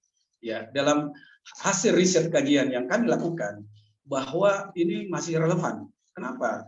Karena uang dalam mempengaruhi politik sangat signifikan baik pada konteks pendapatan, konteks belanja pra pemilu dan belanja pasca pemilu. Nah, di irisan itu adalah terkait dengan bagaimana kemudian memastikan laporan dana kampanye mereka, baik yang sifatnya LADK, RKDK, maupun LPPDK, itu ya tadi sudah disampaikan secara laporan itu dipastikan benar, secara tepat waktu, dan di sana kita pastikan tidak ada dana yang ilegal. Maka betul dikatakan bahwa dalam demokrasi kita yang sangat kapitalis dan liberal, maka uang itu sangat mempengaruhi dalam konteks pertarungan politik kekuasaan baik di tingkat pilkada maupun di pemilu. Nah, pendapatan dana pribadi kandidat ya seperti yang saya sampaikan tadi, bahwa dimensi korupsi pemilu, dimensinya adalah berbicara tentang kandidasi bayi. Tidak ada yang gratis dalam konteks orang bilang istilah sekarang ingin mencalonkan diri apakah mendapat posisi yang strategis di dapilnya atau nomor urut dan seterusnya. Maka kecenderungannya ya indikasi kuat adalah ada dana pribadi yang disumbangkan untuk kandidat, demikian juga untuk dana saksi, dana operasional dan yang lain. Di sisi yang lain pendapatan juga ada dari dana publik. Dan tidak sedikit juga kita melihat bagaimana uang mempengaruhi politik, sumber-sumber pendapatan itu disampaikan juga secara tegas tadi jangan ada yang ilegal, tapi kita melihat masih saja ada dana-dana siluman di sana. Apa saja itu adalah sumber ilegal, dana kampanye partai dan kandidat, termasuk penggunaan sumber daya negara. Nah, seperti tadi ya ada program-program yang kemudian kita tahu ekstrim, saya harus mengatakan bahwa banyak caleg kita itu yang sudah menjadi pengecer bansos di daerah, dan itu saya kira merusak, menggerus hak-hak publik, di mana hak publik yang wajib mendapatkan bantuan kemudian di-capture, dikapitalisasi bahwa itu adalah bagian dari upaya usaha mereka. Ini juga bagian dari upaya bagaimana mengkapitalisasi penggunaan sumber daya publik untuk kepentingan mengarahkan calon tertentu. Kita lihat yang lain adalah tambahan gaji pejabat tidak sedikit. Kita ingin mengkonfirmasi apakah betul dana-dana sumbangan perorangan di dana kampanye itu ya tidak berasal dari para pejabat, baik yang berasal dari komisaris perusahaan BUMN. Saya kira itu harus dipastikan oleh teman-teman PDPMI ketika hendak melakukan ya pemantauan terkait dengan dana kampanye. Hal yang lain juga adalah aktivitas tambahan untuk pengumpulan iuran dan pemasukan. Ini juga dipastikan sudah tersebutkan tadi oleh Mbak Anik dan juga narasumber yang lain. Kita tahu bersama ketika kita cross check, kami melakukan 2004, kami melakukan 2009, kami melakukan 2019. Apakah benar bahwa seorang kandidat yang melaporkan dana kampanye, kemudian kita melihat faktanya, apakah benar betul-betul bahwa mereka ada dana ilegal? Cara cross check-nya adalah misalkan di media televisi dan media yang lain, berapa banyak mereka kampanye, berapa setiap hari mereka gunakan ruang untuk berkampanye. Kita dekatkan dengan dana kampanye mereka. Kita bisa pastikan itu paling mudah bahwa di situ akan terjadi gap. Nah, gap itu saya kira bagian penting untuk dicatat, dilaporkan, dan kemudian itu bisa kemudian dilaporkan baik untuk kepentingan penegakan pidana pemilu maupun pidana umum yang lain, bahkan pidana khusus dalam konteks korupsi. Pada belanja pra pemilu, ya kita tahu juga undang-undang kita mengakomodir bahwa pengeluaran legal ada poster, ada brosur, ada kampanye, ada transportasi, ada makanan, ada kaos, ada iklan TV, radio, dan seterusnya. Pertanyaannya adalah apakah sinkron atau relevan dengan laporan dana yang mereka sampaikan dengan fakta yang kita jumpai dan kita tracing. Saya kira ini menjadi bagian penting untuk di cross check, untuk dibandingkan apakah memang ada kejujuran, ada fairness seperti yang disampaikan oleh ketiga narasumber tadi. Demikian juga pengeluaran tak tertentu, misalnya jasa konstituen, ya pemakaman biaya sekolah, biaya dokter dan lain-lain. Itu apakah itu juga terurai dalam laporan dana kampanye mereka?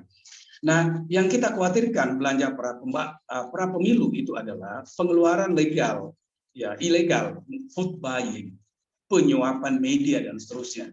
Ini juga penting karena kita tahu bersama kementerian lembaga kita atau partai politik juga menguasai ya spektrum media di tingkat nasional. Kalau ini kita ingin menjangkau, saya kira ini kerja-kerja yang perlu dilakukan secara terfokus dan perlu dilakukan kolaborasi dengan bukan hanya kerja-kerja dari konteks teman-teman di PBPMI, tapi juga harus membangun integrasi dengan kerja-kerja teman-teman Cipayung Plus atau teman-teman pemantau yang lain yang dianggap punya spesifik dalam rangka untuk memastikan dana kampanye kita itu betul-betul clear dari susupan-susupan dana ilegal dan dana gelap. Nah, belanja pasca pemilu, ya ini juga ada yang legal, ada yang tidak ilegal ketika terpilih, mempekerjakan orang-orang tanpa mempertimbangkan kualitas. Ini juga bagian yang harus menjadi pikiran kita bersama, tanpa kecuali adalah PMI. Kalau kita hendak masuk ke sana, saya memberikan poin besar tadi bahwa pemilu hanya bagian penting untuk kita kawal, ya, dan juga pra pemilu dan pasca pemilu menjadi penting untuk melihat apakah kemudian dengan keterpilihan seseorang yang menggunakan dana-dana ilegal itu bukan hanya dia akan tersandung korup, tapi juga ada konflik kepentingan, ada fraud dalam proses-proses pengambilan keputusan ketika pejabat itu berada baik di level DPRD maupun di kepala daerah maupun di tempat-tempat yang strategis lainnya. Berikutnya adalah ya, tantangan dan peluang pemantauan dana kampanye. Pemilu yang bersih dan berintegritas adalah bagaimana kita melakukan pemantauan dana kampanye pemilu. Saya sudah singgung tadi, diarahkan pada memaksimalkan transparansi dan pengungkapan dana kampanye ilegal yang tidak semata dipandang dari sudut pidana pemilu, tapi juga adalah di sana disebut dengan berkaitan dengan pidana korupsi. Nah, oleh karena itu, kenapa ini penting? Karena kita melihat fakta yang terjadi soal rekening khusus dana kampanye. Ya, baru ada 9 partai politik yang memiliki RKDK dari jumlah ya 24 partai politik peserta pemilu. Dan ini juga bagian dari tangan besar PPATK ya, dan ini harus betul-betul tersampaikan ke publik untuk menindaklanjuti partai politik yang belum memiliki RKDK. Di samping itu, di luar RKDK, melalui pendekatan baru yang disebut dengan collaborative analysis team untuk mendeteksi sumber dana ilegal dari luar negeri. Ketiga, berikutnya adalah Bawaslu, ya juga saya kira di samping kerja-kerja teknikal penting, tapi juga sudah masuk ke hal-hal yang substansi. Bagaimana fokus pengawasan baik pada konteks cegah dan tindak, ya juga memastikan itu laporan mana hal-hal yang perlu laporan-laporan pidana pemilu terkait dengan potensi dana ilegal masuk sebagai dana kampanye pemilu. Di antaranya telah disinggung tadi, dana dari pihak asing, dana dari hasil tindak pidana, dana dari negara, BUMN, dan dari pemerintahan desa. Ini harus ada pengungkapan, penyampaian ke publik, sehingga kemudian kerja-kerja pengawasan dilakukan oleh pemantau yang berkolaborasi dengan kerja-kerja mekanis pengawasan yang dilakukan oleh Bawaslu. Ini bisa kemudian memberikan efek terhadap bagaimana kemudian dana kampanye itu bisa ditekan terkait dengan dana-dana yang ilegal dan gelap.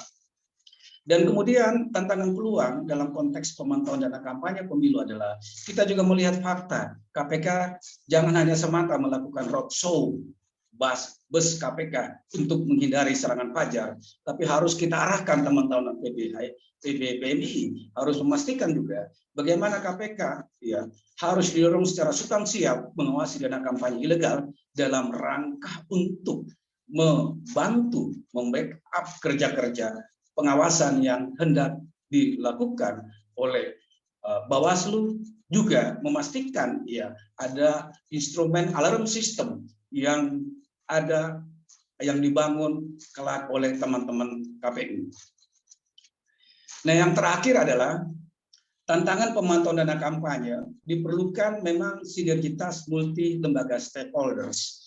Kalau kita kaitkan dengan dana politik, maka segmentasinya itu kecil. Tapi kalau kita kaitkan bahwa dana kampanye berkaitan besar dengan pidana korupsi, maka harus ada titik temu. Ya. Bagaimana memastikan secara teknikal itu tidak bermuara pada tindak pidana korupsi, dan bagaimana kemudian tindak pidana korupsi bisa dicegah dalam rangka untuk memastikan ya ada pencegahan yang sistematis dilakukan oleh teman-teman pemantau dan juga teman-teman Bawaslu. Nah, tantangan pemantauan dana kampanye saya bagi ada 3 poin besar dalam konteks bagaimana membangun kolaborasi dengan pihak-pihak lembaga atau stakeholders yang punya kepentingan sama untuk memastikan dana kampanye kita terhindar dari dana ilegal dan dana gelap.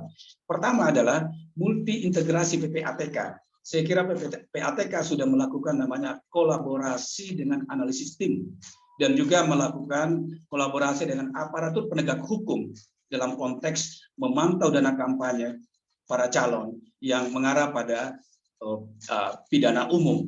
Ya, saya kira tadi juga sudah disinggung bahwa Bawaslu sudah membangun MOU kepada PPATK dalam konteks bagaimana membangun membangun tukar menukar informasi terkait dengan soal-soal dana kampanye. Dan juga tantangan pemantauan dana kampanye, juga KPU, saya kira juga tadi telah disinggung, perlu didorong secara maksimal adanya transparansi data partai politik, caleg, paslon, baik presiden maupun ke depan pilkada, termasuk para keluarga.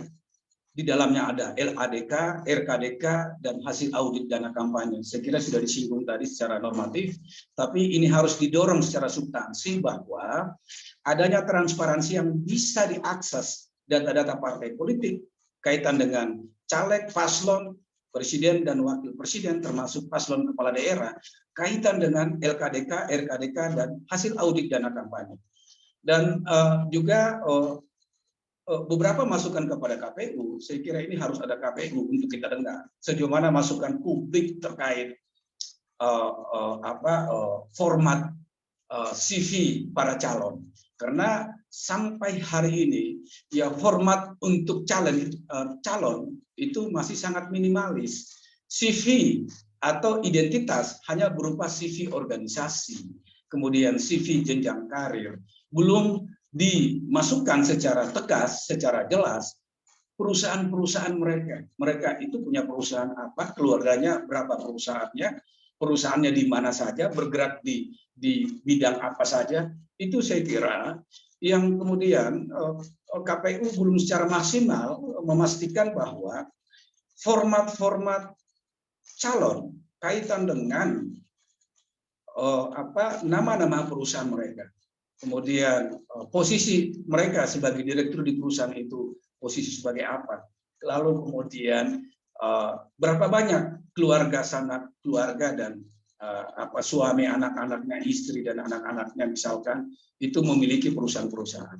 Ini yang saya kira masih minimalis disiapkan oleh KPU. Tapi saya kira ya publik dalam hal ini civil society, dalam hal ini PMI memastikan bahwa akses informasi terkait dengan calon, data pribadi mereka ya bisa dipastikan, ya data mereka bisa diakses kaitan dengan perusahaan-perusahaan mereka, baik dirinya kalau dia seorang perempuan suaminya, atau dia masih single, dia harus cari apakah dia memiliki perusahaan atau dia memiliki jabatan tertentu di perusahaan tertentu. Itu menjadi penting untuk memastikan ketika dia terpilih tidak ada konflik kepentingan. Ya, kenapa ini penting? Ya, agar supaya mereka jangan ketika terpilih, khususnya caleg, mereka ditempatkan pada perusahaan-perusahaan, pada mitra kerja perusahaan, di mana perusahaan itu adalah milik keluarganya, milik dirinya, milik milik relasinya, dan itu akan menimbulkan konflik kepentingan. Itu pikiran-pikiran untuk jangka yang panjang.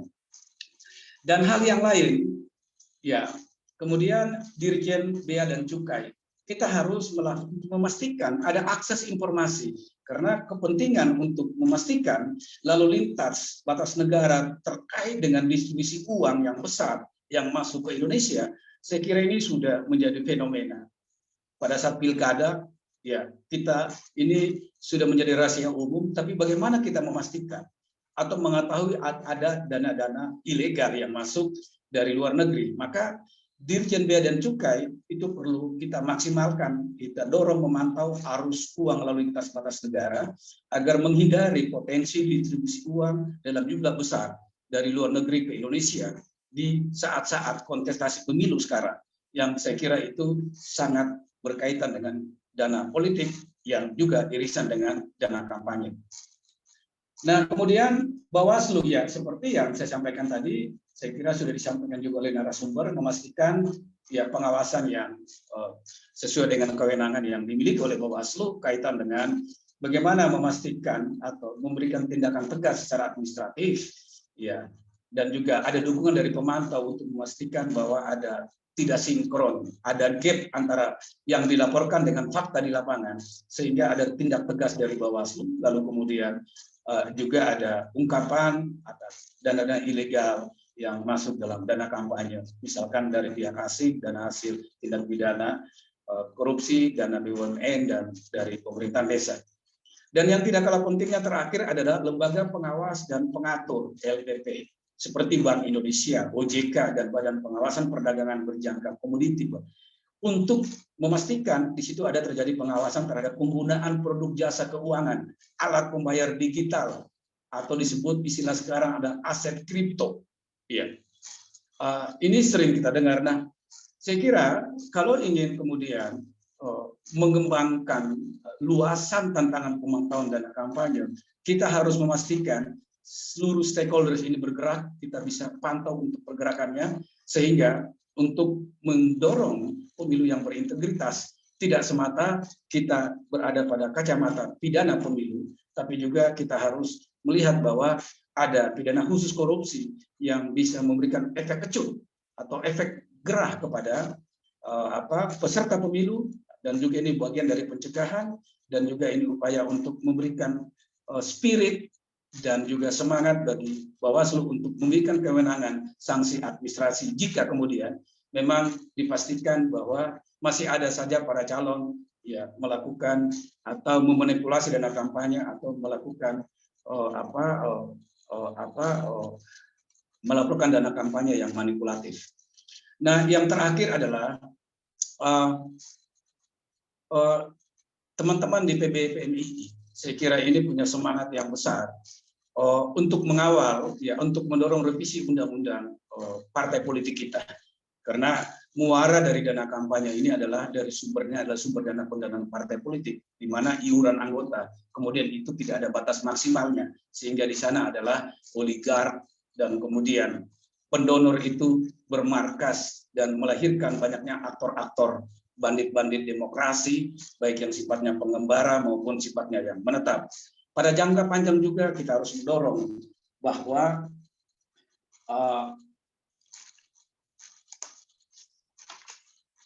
undang-undang pemilu kita juga itu harus kemudian kita dorong bahwa verifikasi partai politik harus juga seiring ya dengan bagaimana memastikan keuangan partai politik clear, bukan hanya berkaitan dengan sumber dari APBN, tapi seluruh sumber baik iuran anggota maupun badan dari pihak ketiga itu clear dari audit akuntan publik, sehingga verifikasi terhadap partai politik ya yang kita lihat kemarin ya masih mengalami lemah untuk memastikan partai politik kita clear dan firm terhadap transparansi dan akuntabilitas.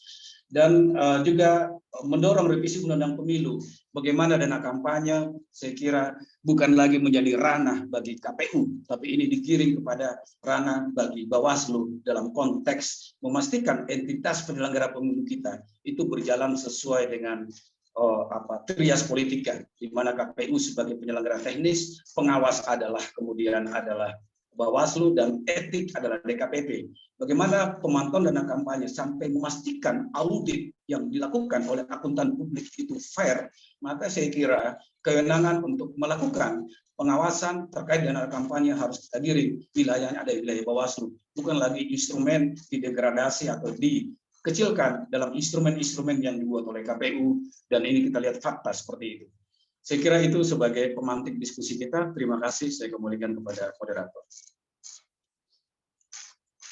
Baik, terima kasih kepada Pak Arief Nur Alam telah memaparkan materi pada siang hari ini. Sahabat-sahabat, selanjutnya adalah sesi diskusi dan tanya jawab. Silakan sahabat-sahabat yang ingin bertanya bisa langsung raise hand.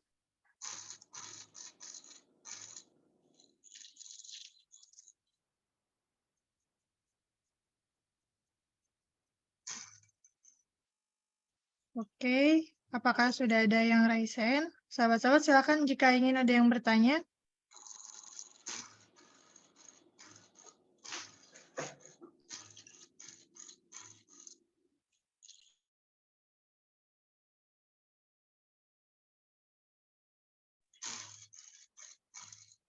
Moderator, kesampaian tadi jelas ya, karena di sini agak sedikit berisik. Oh, baik. Kejelasan ya, jelas tadi. Tadi jelas, Bapak. Izin, Pak. Tadi jelas sekali. Baik, silakan.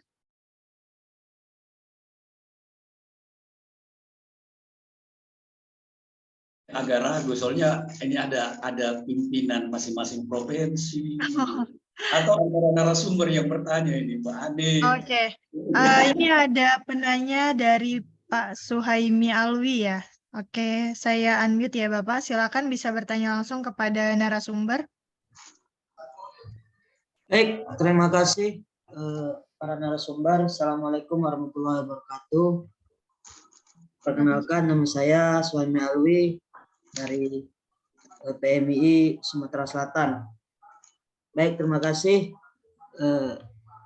atas paparan materinya yang saya rasa cukup kompleks tentang tema pada hari ini. Cuman yang ingin saya sedikit minta informasi atau pertanyaan pada sore hari ini adalah dari perjalanan pemilu sebelumnya ini kan bahwasanya pada prinsipnya itu kan partai politik ini kan lebih pintar sebenarnya. Mereka mendaftarkan rekening ke KPU itu satu rekening biasa, satu rekening yang memang itu disesuai undang-undang di dana kampanye itu, dan biasanya rekening itu isinya standar aja, nggak ada hal-hal yang perlu dicurigai daripada rekening yang disetorkan di lembaga KPU yang itu objeknya akan diawasi oleh Bawaslu. Nah, padahal kalau di sesuai PKPU tadi yang dijelaskan oleh para narasumber itu kan sudah dijelaskan sangat kompleks dari DPRD, DPD, Presiden, Wakil Presiden dan lain sebagainya. Itu sudah sejauh mana jangkauan Bawaslu dalam mengawasi hal-hal seperti itu. Nah, yang kedua terkait akuntan publik yang pihak lembaga yang ditunjuk oleh KPU untuk mengaudit daripada dana kampanye. Nah, apa kolaborasi antara Bawaslu dan komunikasi dan koordinasi Bawaslu dengan akuntan publik ini seperti apa untuk hal-hal garis besarnya itu? Karena kan memang Bawaslu juga Bawaslu juga terbatas kalau untuk mengambil hal seperti itu. Mungkin mohon informasinya kepada para narasumber. Terima kasih, Mbak Uzi. Baik. Izin Mas, ditujukan kepada siapa? Kepada Bang Daim atau ke Mbak Anik atau kepada siapa Mas? Ya ke Mbak Anik aja deh kalau bisa pilih. Baik. Ya, terima kasih. Baik, terima kasih Mas Suhaimi Alwi atas pertanyaannya. Mbak Anik, apakah masih bergabung di Zoom bersama kami?